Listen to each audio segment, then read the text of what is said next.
গুমাত মুখ্যমন্ত্ৰীৰ আগমনক লৈ প্ৰস্তুতি তুংগত। অহা 13 আগষ্টত অসমৰ মুখ্যমন্ত্ৰীয়ে গুমাৰ সত্যপুৰ খেলপথাৰত আগমন কৰিব। মুখ্যমন্ত্ৰীৰ এই বিশেষ আগমন উপলক্ষে অঞ্চলটোত প্ৰস্তুতি তুংগত চলি আছে। স্থানীয় নেতা কৰ্মী আৰু সমৰ্থকৰ মাজত উৎফুল্লতা আৰু আনন্দৰ পৰিৱেশ সৃষ্টি হৈছে। বিভিন্ন স্থানত সাজ সজোৱা আৰু আয়োজনৰ কাম জোৰেৰে চলি আছে। গোলাপগঞ্জৰ পৰা মৃণাল ৰায় প্ৰতিবেদন, দ্য নিউজ লেন্স। আজি আমি সত্যপুৰ যি মহামায়া মন্দিৰ আছে, এই মহামায়া মন্দিৰৰ ওচৰত যি খেলপথাৰ আছে, এই খেলপথাৰ আহি পেলাই আমি উপস্থিত হৈছোঁ। আৰু আপোনালোকে দেখি আছে যে ইয়াত অহা 13 আগষ্টত অসমৰ সৰ্বকালৰ সৰ্বশ্ৰেষ্ঠ মুখ্যমন্ত্ৰী ডক্টৰ হিমন্ত বিশ্ব শৰ্মা ডাঙৰীয়াই ইয়াত উপস্থিত হৈ পেলাই গুমা সমষ্টিৰ গুমাবাসী ৰাইজক আৰু গুমাৰ মণ্ডলৰ কাৰ্যকৰ্তাক সম্বোধন কৰিব।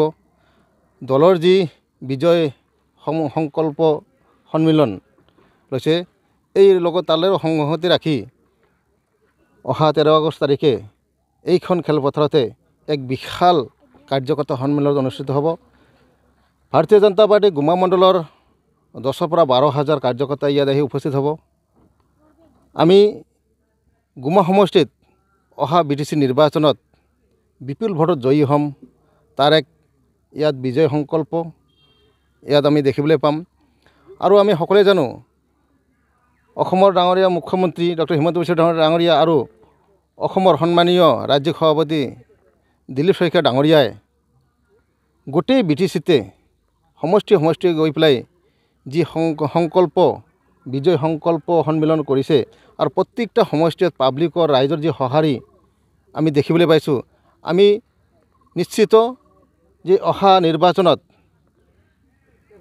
BJPৰ সপক্ষে BTC ৰাইজে বিপুল সঁহাৰি জনাইছে আৰু আমাৰ প্ৰাৰ্থীক বিপুল ভোটত বিজয় কৰি এই অঞ্চলৰ শান্তি সম্প্ৰীতি উন্নতি প্ৰগতি গোটেইখিনি আগবাঢ়ি লৈ যাব। আৰু BTCত যি শান্তি বিৰাজমান কৰিছে, এই শান্তি আগন্তুক দিনলৈকে যাতে সুৰক্ষিত থাকে, তাৰ কাৰণে ভাৰতীয় জনতা পাৰ্টিৰ সপক্ষে বিভিন্ন ধৰণৰ মানুহ জনগোষ্ঠী জাতি বৰ্ণ ধৰ্ম নিৰ্বিশেষে সকলোৱে ভোটদান কৰিব। আমি বিভিন্ন ধৰণৰ সভা সমিতিয়ে দেখিবলৈ পাইছোঁ অসমৰ কৰ্মযোগী মুখ্যমন্ত্ৰী ডাঙৰীয়াৰ যি বলিষ্ঠ পদক্ষেপ, দেশৰ প্ৰধানমন্ত্ৰী সবকে সাথ বিকাশ সবকে বিকাশ যে নীতি, এই নীতি আগুৱাই লৈ গৈছে। আৰু ৰাইজে সকলোৱে নিশ্চিত যে ভাৰতীয় জনতা পাৰ্টি চৰকাৰখনে নিশ্চয় BTC অঞ্চলৰ ৰাইজক সকলোৰে উন্নতিৰ হকে কাম কৰি যাব। এইকাৰণে অহা 13 আগষ্ট তাৰিখে মই গুমা সমষ্টিৰ গুমাবাসী ৰাইজক আপোনালোকৰ জৰিয়তে অনুৰোধ জনাওঁ, আপোনালোকে দলে দলে আহি পেলাই আমাৰ জনপ্ৰিয় মুখ্যমন্ত্ৰী ডাঙৰীয়াৰ যি ইয়াত মাৰ্গদৰ্শন দিব, সকলোৱে আহক। আমি আগন্তুক দিনৰ এই বিজয় সংকল্প যি সন্মিলন আছে আমি ছাকচেছ কৰোঁ।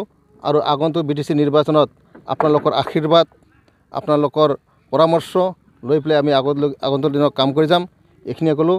মই আকৌ এবাৰ সকলোৱে 13 আগষ্ট তাৰিখে ইয়াত উপস্থিতি একান্তভাৱে কামনা কৰিলোঁ আৰু অনুৰোধ কৰিলোঁ।